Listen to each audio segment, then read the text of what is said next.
नमस्कार विद्यार्थी मित्रांनो, पुन्हा एकदा स्वागत आहे तुमचं आपल्या YouTube चॅनलमध्ये, ज्याचं नाव आहे द कन्सेप्ट बिल्डर. आणि टेलिग्रामची लिंक या ठिकाणी प्रोव्हाइड केलेली आहे, ज्या ठिकाणी तुम्हाला आपल्या आर्टिकल्सचे आणि जे आपले वेगवेगळे इनिशिएटिव्ह्स आहेत तर त्याच्या रिलेटेड तुम्हाला PDFs वगैरे अवेलेबल होतील. So let's move to our first article.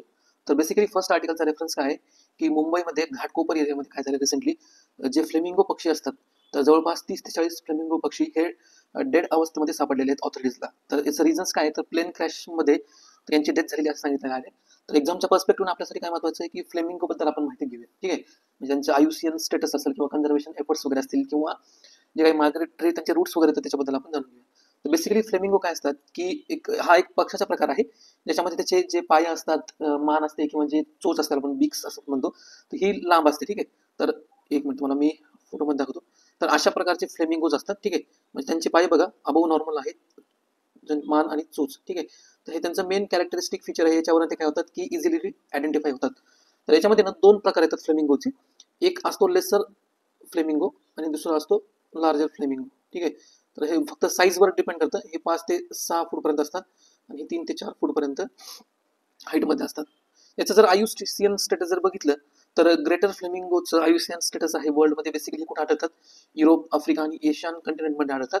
आणि red list of threatened species जी आहे IUCNची, त्याच्यामध्ये त्यांना लिस्ट कन्सर्न म्हणून डेसिग्नेट करण्यात आलेले आहे. ठीक आहे, लिस्ट कन्सर्न म्हणून डेसिग्नेट करण्यात आले. त्यानंतर लेसर फ्लेमिंगोचा जर विचार केला तर ते मेनली कुठले नेटिव्ह आहेत, आफ्रिका आणि अदर साऊथ एशियामधले. ठीक आहे, म्हणजे साऊथ एशियाचा जो पार्ट आहे तो आणि आफ्रिका, तर या ठिकाणी यांचं मेन वास्तव्य आढळतं लेसर फ्लेमिंगोचं. इंडियामध्ये जर विचार केला स्पेसिफिकली हे कुठे आढळतात, गुजरात, ओडिसा आणि तामिळनाडू. गुजरातमधील रन ऑफ कच्छ जो डेझर्टचा पार्ट आहे त्याच्यामध्ये, ओडिसामध्ये जो चिलिका लेक आहे आपल्यामध्ये लगून लेक आहे त्या ठिकाणी आढळतात. आणि तामिळनाडूमध्ये जे पुलिकत लेक आहे तर त्या ठिकाणी यांचं वास्तव्य खूप मोठ्या प्रमाणात आढळतं. जनरली आपण काय करतो की ज्यावेळेस हे मायग्रेटरी बर्ड्स या ठिकाणी येतात तर न्यूजपेपर आर्टिकलमध्ये आपल्याला हे बघायला मिळतं की यांचं मायग्रेशन हे काय करतात, विंटरमध्ये मायग्रेशन करतात इंडियामध्ये.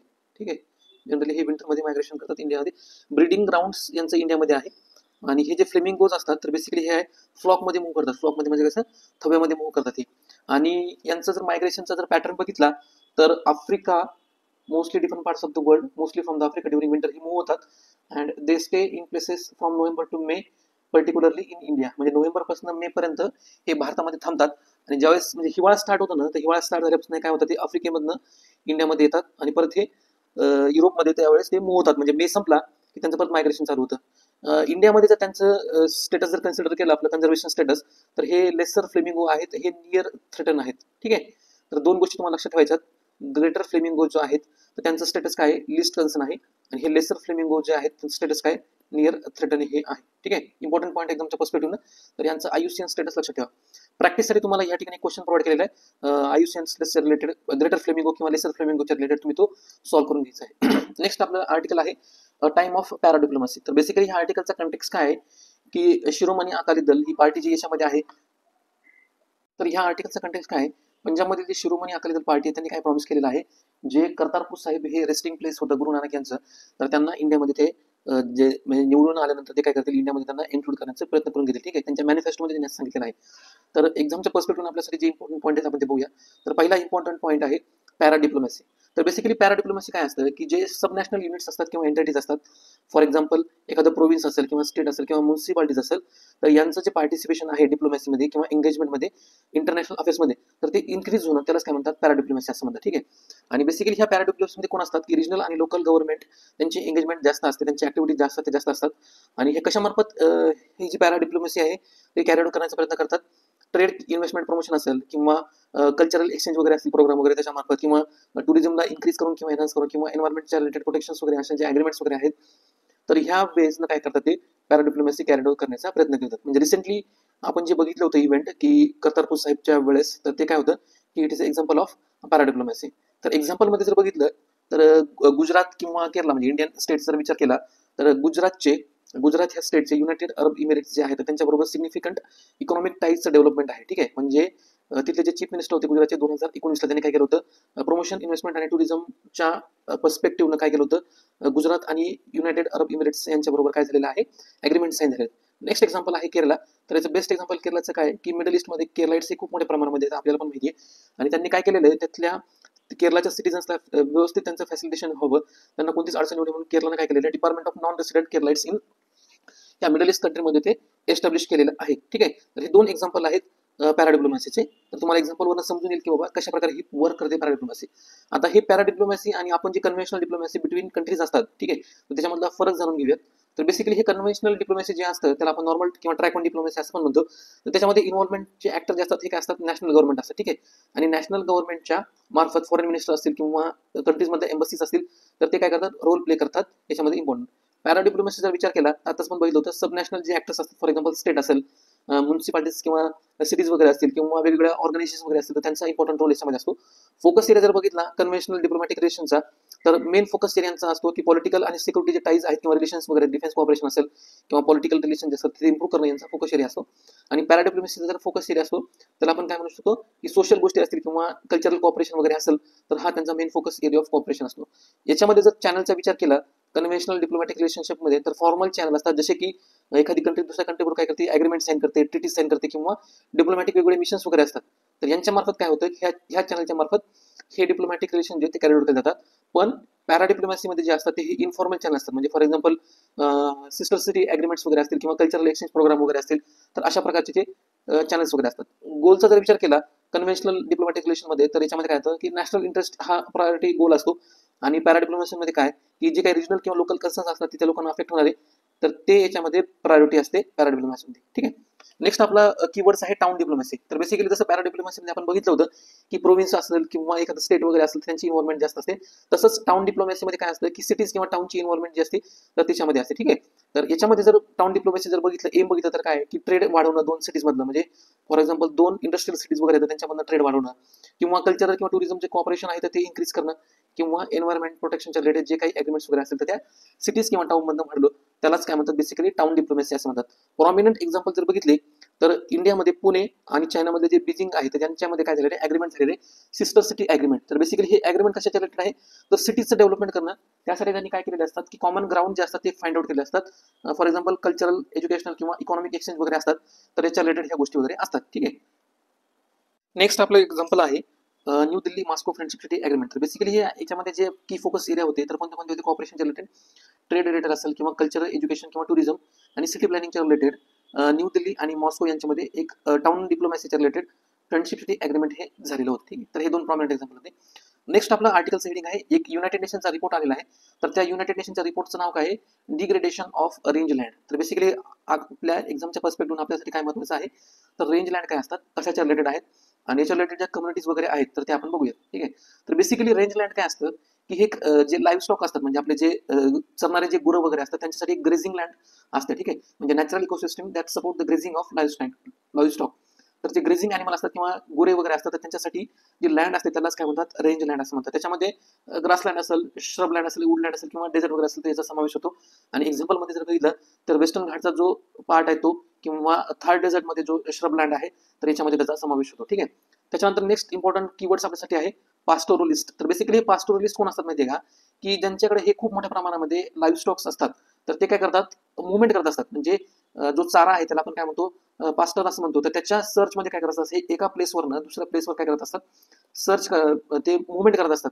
तर त्यालाच काय म्हणतात, पास्टोरलिस्ट. आणि त्या मुवमेंटला काय म्हणतात, ट्रान्सह्युमन मुवमेंट असं म्हणतात. म्हणजे त्या लाईव्ह स्टॉक बरोबर ह्युमनची सुद्धा मुवमेंट होते म्हणून त्याला ट्रान्सह्युमन मुवमेंट असं पण म्हणतात, ठीक आहे. म्हणजे ही जी ऍक्टिव्हिटी कॅरी आउट केली जाते पास्टोरलिस्टची तर त्याला अशा प्रकारे नाव देण्यात आलेलं आहे. आता याच्यामध्ये काही जे पास्टोरलिस्ट असतात तर त्यांचे जर आपण हे बघितलं टाईप जर बघितलं तर काय, नोमॅडिक, सेमी नोमॅडिक किंवा सेटल. म्हणजे काय असतात की भटकंती करणारे एका प्लेसवर दुसऱ्या प्लेसवर, किंवा सेमी नोमॅडिक म्हणजे काय की फक्त काही वर्षाच्या काळापुरते, समजा फॉर एक्झाम्पल काही महिन्यामध्येच ते काय करतात, भटकंती करत असतात. म्हणजे फॉर एक्झाम्पल ज्यावेळेस ग्रासलँड खूप मोठ्या प्रमाणामध्ये असतात म्हणजे पावसाळ्यानंतर म्हणा किंवा असे, आणि काही जे असतात पास्टोरल ते काय असतात, सेटल कम्युनिटीज वगैरे असतात, ठीक आहे.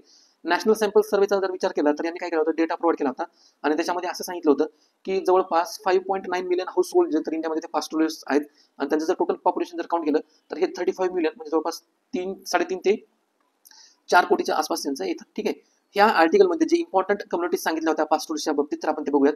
तर पहिलं सांगितलं होतं मालधारीस. तर बेसिकली हे मालधारीस कोण आहेत तर हे काय आहेत माहिती आहे का, हे नोमॅटिक ट्राईब्स आहेत. हे बेसिकली कुठे आढळतात, गुजरातमधला जो गिर फॉरेस्टचा रिजन आहे तर ह्या ठिकाणी त्यांचं ॲडो प्लेस आहे. आणि प्रायमरी यांच्या जर ऍक्टिव्हिटी बघितल्या तर कॅटल, बफेलो, गोट, शिप यांचं काय करतात ते रेअरिंग वगैरे करतात. आणि यांची जर लाईफस्टाईलचा विचार केला तर हे सेमी नोमॅटिक आहेत. म्हणजे काय, डिपेंडिंग अपॉन पाश्चर तर त्यांची ती मुवमेंट करत असतात आणि टेम्पररी सेटलमेंट यांची असते, ठीक आहे. नेक्स्ट त्यांच्या जर कल्चरल ऍक्टिव्हिटी बघितल्या तर त्यांचं जे फॉरेस्ट रिसोर्सेस आहे त्याच्याबरोबर डीप रिलेशनशिप आहे. कशामुळे? कारण त्यांचा जो डिपेंडन्स आहे पास्टचा, तर ह्याच्यावर खूप मोठ्या प्रमाणामध्ये ते डिपेंड असतात, म्हणून त्यांचं जे क्लोज रिलेशन किंवा डीप रिलेशनशिप आहे. चॅलेंजेस जर बघितलं तर लँड राईटचा इशू आहे, आणि हे कशामुळे? कारण हे त्यांचं टेम्पररी सेटलमेंट असतं, आणि हे सेमी नोमॅटिक असल्यामुळे काय की एका ठिकाणावर ते सेटल झाले नसतात, म्हणून त्यांचं काय लँड राईटचा इशू आहे. त्याच्यानंतर फॉरेस्ट कन्झर्वेशन पॉलिसीच्या रिलेटेड सुद्धा यांचा एक इशू आहे, कारण ते काय करतात कधी कधी फॉरेस्ट ऑफिसर्स त्यांना बार करतात त्या एरियाजमधनं एंटर करण्यापासून. नेक्स्ट आपला पॉईंट आहे वन गुज्जर्स. तर बेसिकली यांचा रिजन बघितला तर हे उत्तराखंड, हिमाचल प्रदेश आणि उत्तर प्रदेश या ठिकाणी सापडतात. आणि प्रायमरी लाईफस्टॉकचा जर विचार केला तर बफेलो हा त्यांचा प्रायमरी लाईफस्टॉक आहे.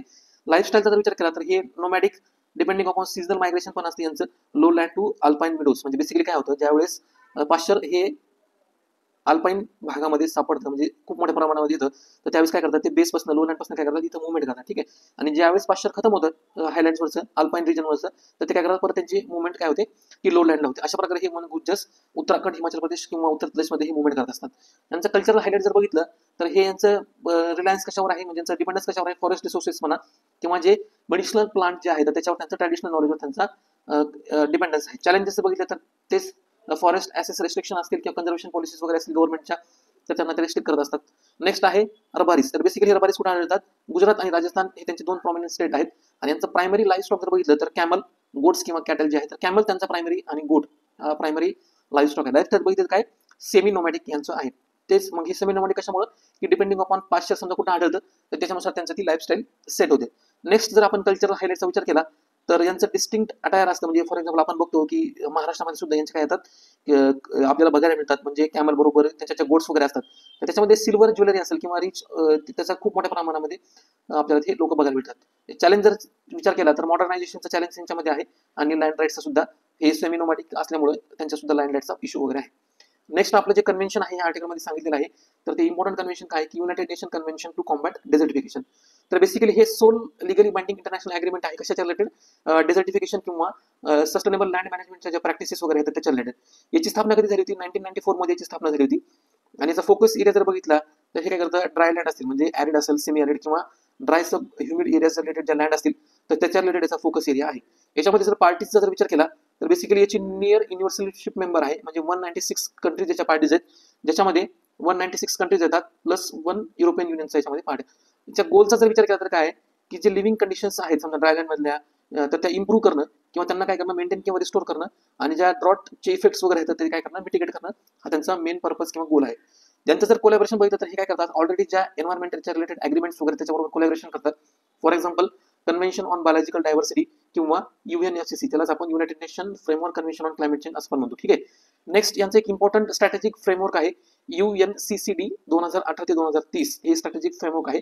याच्यामध्ये त्यांचा एम काय आहे की ह्या 2018 ते 2030 मध्ये ते काय करणार आहेत, लँड डिग्रेडेशन न्यूट्रलिटी अचीव्ह करण्याचा प्रयत्न करणार आहेत. ठीक आहे. म्हणजे बेसिकली लँड डिग्रेडेशन न्यूट्रलिटीचा विचार केला तर हे काय सजेस्ट करतं की जे डिग्रेडेड लँड आहे आणि जे फर्टाईल लँड आहे तर यांच्यामध्ये काय करायचं, एक बॅलन्स निर्माण करण्याचा प्रयत्न करायचा, जेणेकरून समजा म्हणजे क्वांटिटी असेल ज्या लँड रिसोर्सेसची किंवा ते काय करायचं, ज्यांनी नेसेसरी इकोसिस्टम फंक्शन्स किंवा सर्व्हिसेस वगैरे आहेत जे लँड आपल्याला प्रोव्हाइड करतं, तर त्या बॅलन्स किंवा मेंटेन करायच्या. ठीक आहे.